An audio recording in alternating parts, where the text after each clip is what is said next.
If you love dark cyberpunk worlds, twisted mysteries, and stories of survival against impossible odds, hit subscribe, turn on the bell icon, and join me for every chapter of Eden and Echo. The descent into darkness begins, now. An undelivered letter from Colonel Braver Hun to his human granddaughter. Dear Eden. It is a funny thing to know the hour, minute, and second of your own death. To know with certainty that your life as you know it, that you in your entirety, will soon cease to exist. There will be echoes of me in those that I have formed in my own image and in the memories of my children and grandchildren. But this version of me, this continued stream of consciousness, it will end. I've often argued with myself over the necessity of death. Some share my belief that the length of one's life should always be finite. It should have a beginning, a middle, and an ending, preferably a good one. But it should end. Without the slow creep of the grim reaper's footsteps, we become numb to the joys of living. We become like deathless zombie scientists cataloging emotions and experiences without appreciation or love.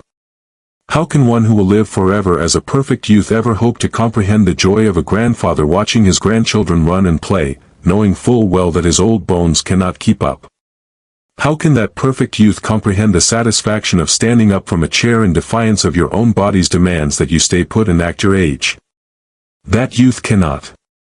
The perfect youth will always be strong, potent, and in good health. Their life will be easy, unchanging, and above all, boring. Because they will be stretched thin by time. It will grab them by both ends and pull and pull and pull, never stopping. It will pull until they are so gossamer thin in spirit that all joy and passion slips past them without leaving a mark. No, one would do much better to die than suffer such a warped and tortured existence. But still, some will choose it, mistaking it for happiness. Or they will try, if I don't stop them. I was young and afraid when I set the wheels in motion that would make us eternal. I was afraid of dying, of running out of time. Of not doing what needed to be done before the gravekeeper claimed me, as he claims all war Huns. I believed I could somehow guarantee safety for my children by making them strong enough to laugh in the face of death itself. But I was a fool, and death always gets the last laugh. It's a low wry chuckle of amusement, absent of menace, full of feeling. But nevertheless, it is final. Later as I grew older I learned that it is impossible to account for everything, or to even control a fraction of what you might wish to. As my joints ached and my teeth loosened I began to understand that it was all right to end, to leave things unfinished. And with that understanding came a rare moment of peace and surrender. It wouldn't all be on me forever. I could finally close my eyes and get some sleep. I would do my best then leave what was unfinished for the next generation to solve, or not.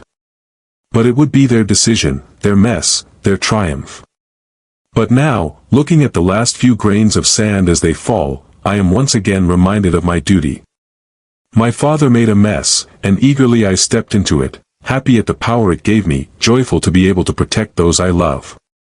But thankfully, not blind to the consequences. I have in my head a key that can open a back door into the mind of nearly anyone.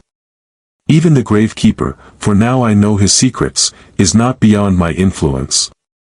I can hollow a mind out completely, but this power will lead to our undoing.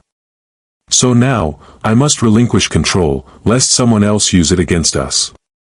I must allow those that I have charmed and ensnared to break free, so they can change and evolve, grow, and do better. I must give my life, so that my people will have a future. I had thought that when all was said and done and my people were free I would take my wife with me and we would explore the stars together. But she, being more wise than I, explained that one life well lived, fully lived, a life like ours filled with love and happiness, was enough for her. She explained that we didn't have to keep on going forever. We had already won.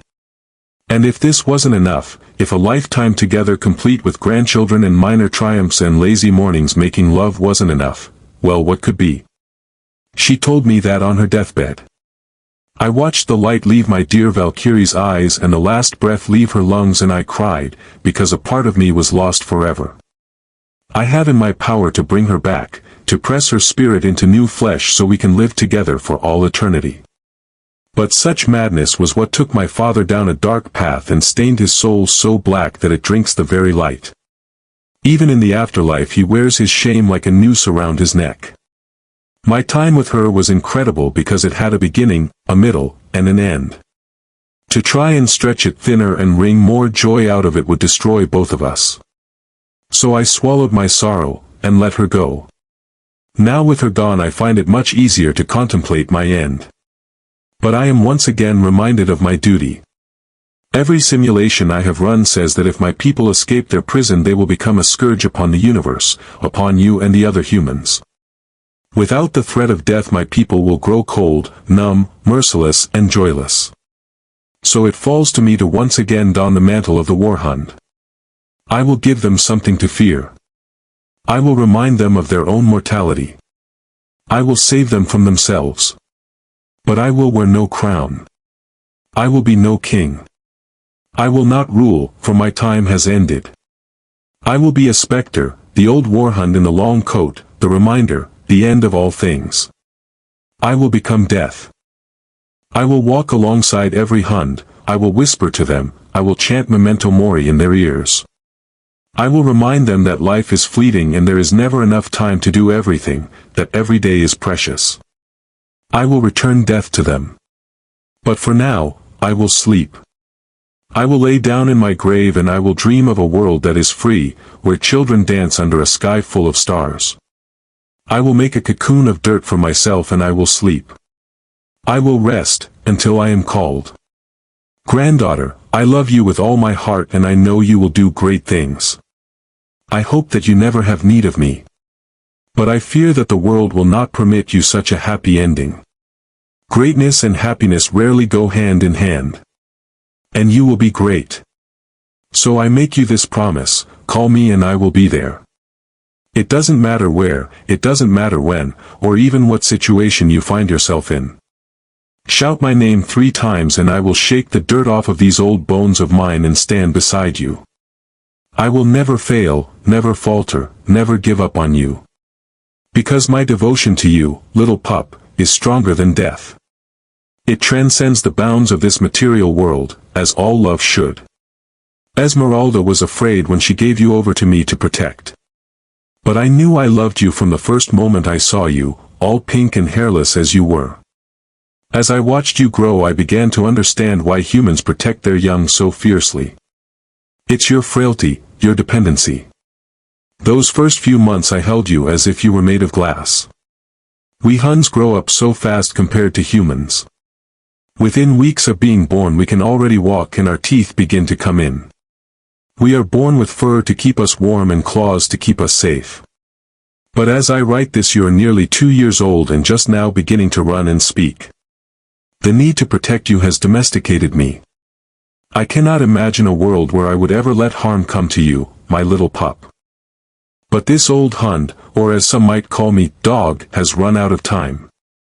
It now falls on me to find you a new family, new protectors. Nymeria worries too much and Simon worries not at all, but they are good people. They will love you and you will want for nothing. Young as you are I don't imagine you will remember much of me. In time your memories of me will fade until I am nothing more than a half-forgotten lullaby. But I sang it for you all the same. I sang it and I loved you and I cared for you, little pup. I named you Eden after my hope that you would bring forth paradise for our people, and I say our people because you belong to both Hund and human now. You are a bridge between our worlds and I will never forget you. I will always love you, even as you read this years from now and I am rotting in the ground. I need you to know that I still love you as my own. And I will keep my promise to you, little one, dear one. When you find yourself in trouble, no matter how hopeless you may feel, no matter where you are, call my name 3 times and I will be there beside you so we may face it together. This is the promise of a grandfather to his granddaughter, and I will keep it. No matter what. No matter how impossible it may seem, I will be there. I will tear a hole in the very fabric of the universe if I need to. You will not be alone, because I will be with you.